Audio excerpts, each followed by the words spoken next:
It's the turn of Farhana Sultana. Are you ready to give your presentation, please? So we'll wait that Professor Custodio gets his PowerPoint fixed.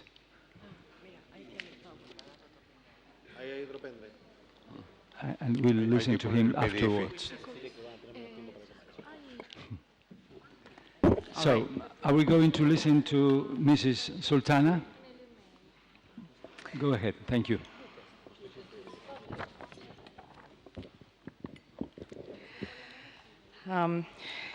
Good afternoon, everyone.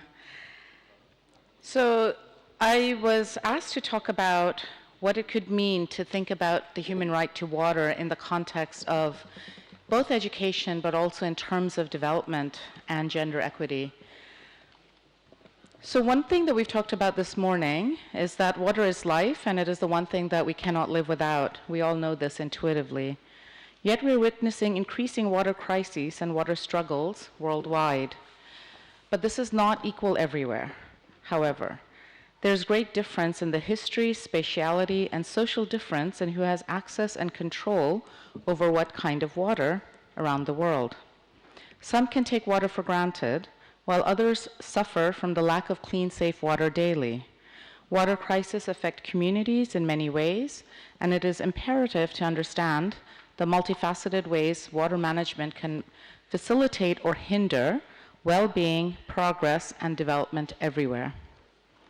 Water is important for poverty alleviation and sustainable development. These are common phrases we hear all the time. However, it is essential for the future of societies in multiple ways, for the ability of societies and homes to flourish, for communities to flourish as a whole, as well as individuals in every community to thrive. The lack of water is a major cause of continued suffering, impoverishment, marginalization, and hindered upward mobility. Everything depends on water in the end, and the need to see water as a multi-splendored thing cannot be overstated. It is urgent and vital that we pay more attention to the different ways that water insecurity affects people. In this regard, the human right to water is basically about water justice, in my opinion, and it is our moral and ethical responsibility to ensure that water is available to all. Building awareness and education on these issues can help promoting an understanding and acceptance of the importance of global water justice everywhere. As we know, the 2010 United Nations Resolution on the Human Right to Water urged the global community to accept and implement equitable access to safe, clean water for all. In addition, the Sustainable Development Goals, or the SDGs, the new development targets for the global community for 2016 to 2030, articulated the importance of two interesting and important SDGs. The one that I'll be talking about is the interconnection between gender equity in SDG 5 and the access to water in SDG 6. Given both these policy imperatives, countries and governments are faced with normative goals of achieving difficult and complex sets of rights and justices regarding water as well as gender equity. In this context, how policy prescriptions and ambitions can be materialized on the ground require closer attention to the ways that gender and water relations are co-constitutive of broader issues of development and social justice in any context.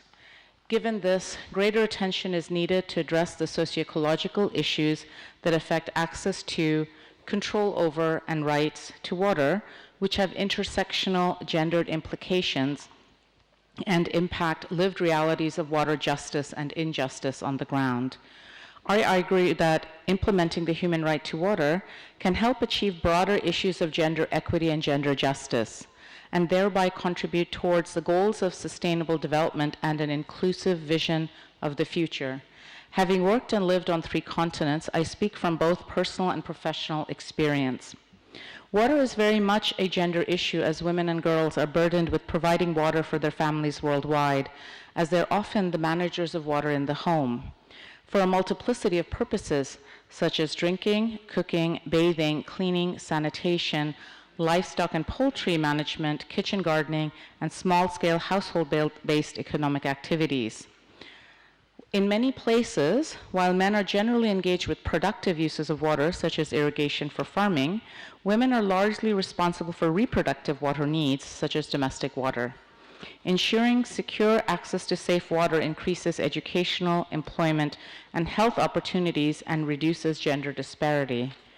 Overexploitation of the environment, ecological degradation, and contamination of water sources affects the poor disproportionately around the world, and among the poor, it affects women and girls significantly, especially in female-headed households. Poor water supplies or lack of access to safe, reliable water results in women and girls spending hundreds of hours a week fetching or securing precious water for their homes. For those who may have somewhat secure access to water, they might not have control over this valuable resource. Insecurity of water affects not only the abilities to carry out tasks and responsibilities, but jeopardizes the well-being of the entire household and society at large. Girls often drop out of school and miss out on educational opportunities when they have to help fetch water for their families. This has significant impact not only on their education, but the future of society as a whole. Women, young and old, lose out on income-generating activities, further opportunities for advancement, tending to other responsibilities, or even resting when they have to spend hours each day seeking out and procuring water for their households. The water crisis globally thus has severe gendered ramifications that are intergenerational, limiting the options and opportunities for millions of people across places and age groups. If we want to advance gender rights and empowerment, ensuring the human right to water for women and girls becomes critical. This means that water must be available in sufficient quantity, quality, safety, affordability, acceptability, and reliability in each context. Reducing the physical, economic, social, and emotional burdens of the daily drudgery of fetching or securing domestic water is a way to ensure greater well-being and welfare of girls and women around the world, especially in developing countries. Gendering the human right to water thus means ensuring men and women, girls and boys have equal access to realizing their right to water.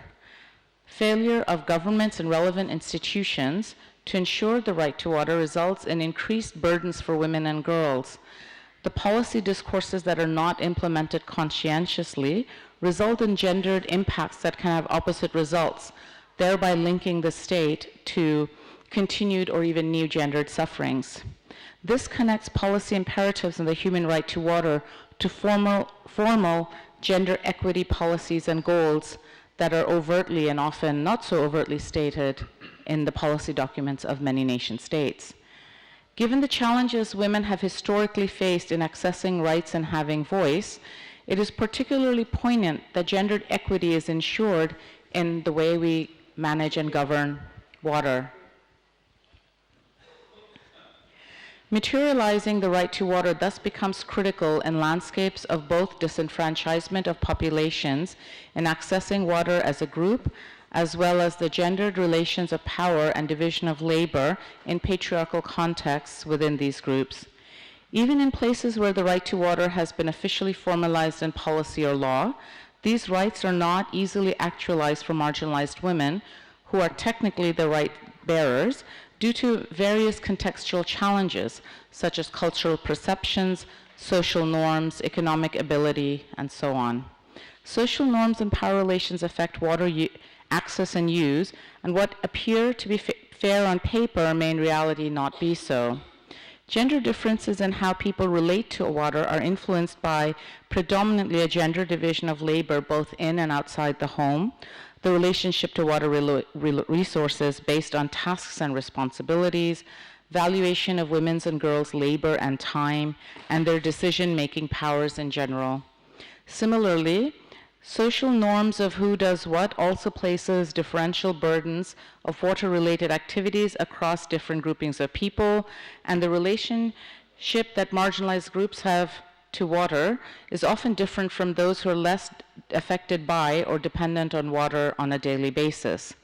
Men and women across social strata prioritize different aspects of water, such as quantity, quality, reliability, timing, and cost. For instance, men might want to focus on costs and prices, whereas women often focus on equity of access and improved services, as this reduces their burden.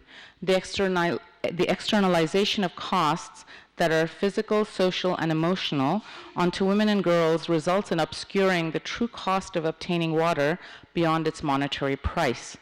This sociocultural tax transferred to women and girls through the gender division of labor and norms thus doesn't fully address the overall costs of household water security around the world. In instances where water is not available at all, the double burden of not having access to reliable water, as well as the gendered burden of procuring water for the home from unreliable and insecure sources, means that the right to water for poor women is twice as difficult and often doubly unrealized.